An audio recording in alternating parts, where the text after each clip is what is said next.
আসসালামু আলাইকুম। আমার পাশে যিনি বসে আছে ইনার বয়স হচ্ছে ৭৩ বছর, যা যুদ্ধর সময় আমাদের মতোই যুবক ছিলেন তিনি। তো তিনার মুখ থেকে এখন শুনবো, এখনও তিনি অনেক ভালোভাবে কাজ করে বেড়াচ্ছে।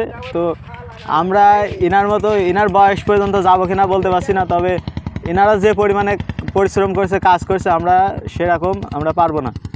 সকাল করে রস আমি বাকেটে নিয়ে চলে গিয়েছি চারলার মধ্যে। কোনোদিন হাফ খাইনি আমি, কোনোদিন কষ্ট হয়নি। আর এখন বাবু, এখন কলি কবানে যে তখন তুমি বলছো এখন তোমার কি হয়েছে?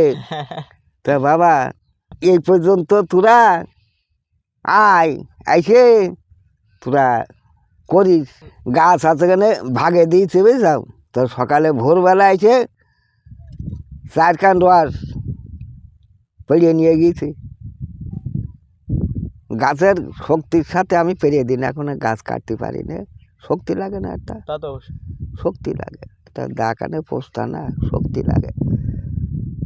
তাই সকালবেলা এসে 4 কান 5 কান রস হয়েছে, তা পেরিয়ে নিয়ে গিয়েছি।